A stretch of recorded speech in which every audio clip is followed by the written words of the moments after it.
Folks, I have this Instagram account, Coach Dan John, and I will post something that I do in my workouts. And people will say things, well, why do you do that? And I'll say, well, that's because Ben Fogle told me to do that. Or that's because Brett Contreras told me to do that. And I'm always struggling because I will do these things which I think are completely obvious to everybody in the world in my training, and yet, or easy to look up. And yet people ask me on Instagram these questions. By the way, I'm not ripping on the questions. I'm just saying that I'm a big believer that you should have another set of eyes on you. And that's what I do. So my typical training week is very simple. My wife's on the road. An important part of what I do is I try to go to bed as early as I can. I'll watch mysteries and stuff like that. I've been watching real good series lately. But I try to go to bed early. Last night I went to bed at 8. We had a massive storm. And the reason I try to go to bed so early is that I can wake up naturally in the morning. And if the research is correct, you should go to bed within 2 hours of sundown for your hormone health. Well, I've been doing that as much as I can for the last couple of months. And I got to tell you, folks, it is a game changer. When I wake up, I drink my coffee. I have coffee already made. And then I go on and I do my Columbia College work where I teach. I do as much as I can for the Dan John workout site because we're still trying to increase stuff. And I work for probably 2 or 3 hours at the computer, take care of my dog, drink coffee.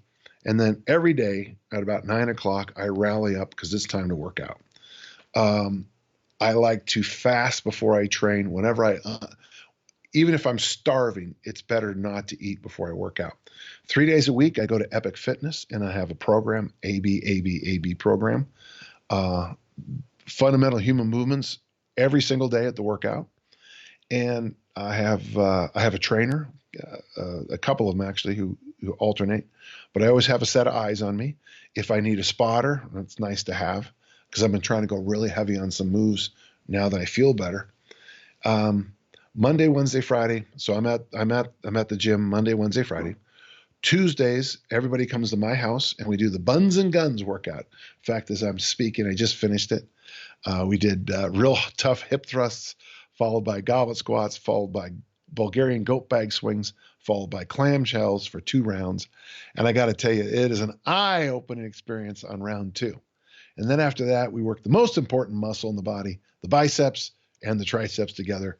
Because one day a week, and it sounds good, buns and guns. Thursday is famously the tonic workout.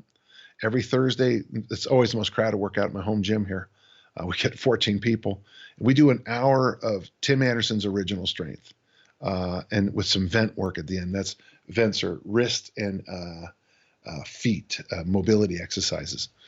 Sometimes we do the basic Aikido stretches too. It just kind of depends on time. By far, that's the most popular workout.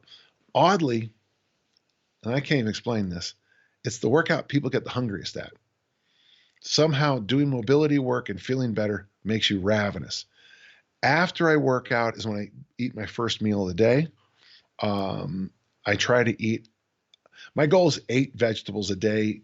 This morning for breakfast, I think I had 12. We went to the Landmark and I had chili and then a vegetable omelet. And I always try to count the number of vegetables so I get all, I'm supposed to do. So it's now just about noon here, and I've already finished all of the to-do list that's on my daily pirate map, and it's noon. So the rest of the day, a couple days a week, I go throw the javelin with my friend Nolan or my friend Ben, and we throw the javelin for a while. And then after that, it's time for me to start winding down. I know it hasn't sounded like much, but every day I try to have some quality reading time, rereading. I'll reread the same books. I like to watch mysteries. If Tiff's on the road, that is how I spend the early evening. And then dinner very often, just something very simple. Again, protein vegetables. I leave the weekends open for travel and social. My social life is very important to me. Tuesday nights, we go to bingo. We meet up with some of our church friends. Both my daughters go with their husbands. As training partners go. And then we try to have at least one more kind of thing. It can be Thirsty Thursday or Wednesday champagne night, or sometimes just a party on Friday nights or Saturday. But try to really have a quality social life. My social life is very important to me. The more I travel, the more important it becomes. So that's typically how I shape my week. I wouldn't worry, gentle listener, about the specifics of what I train, because you really know it. If you go to the what would Dan John do, the daily workout of the day, that's not exactly what I do, but I mean, it's close enough. It's funny when I look at the workout. Sometimes it's like, yeah, that's really that's a much better workout than the idiotic thing I did. So there's no shocks, there's no surprises. I'm 62. I can still press the beast with both hands. I can still Olympic lift. I turned the caber, 2 months ago, I turned the caber again. And the answer to all this really isn't, it's not taking a sledgehammer and beating myself in the face. It's that daily gentle nudge of eating vegetables every day, drinking lots of water every day. Not only getting my workouts in, but having some fun with Ben and the gang throwing the javelin. It's not just reading in my field, but, like reading Dune again, or The Count of Monte Cristo, or Beau Geste, or something like some fun adventure book that I read as a 8-year-old that still makes me happy. It's those little tiny steps that you do every day that adds up much bigger than trying to cram everything into 4 or 6 weeks. It's like I was telling my daughter is in a situation where her money just got much better. And I sat her down and reminded her, you have to have 3 buckets. The first one is the emergency fund, which is about $1,500. That's easy. That's about whatever the hot water heater costs is how much money you need. A hot water heater costs about the same as 4 new tires. It's, or a transmission repair. They're all about the same amount, $1,500. Once you have that $1,500, then the second bucket is to eliminate debt. After you basically eliminate debt, you should have a third bucket for that dream that you have.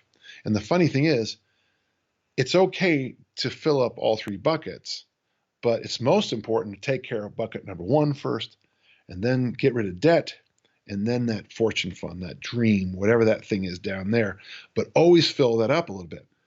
How complicated was what I just said, the 3 bucket theory of personal finance? Well, it's really, really simple.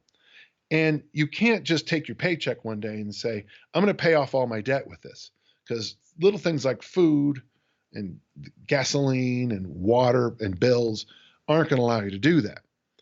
I see finance and fitness and friendship and food with all the exact same set of lessons. And so when you look at the way I train, or I try to assemble my life, it's my idea is to just basically keep adding the bricks every day to that pyramid. I don't think you should try to give me those 1 million bricks. I'm going to make a pyramid today. I don't think that's a good way to look at a life. I'd much rather see you build brick upon brick upon brick consistently over time, and build that nice big foundation, and then build that pyramid to the sky.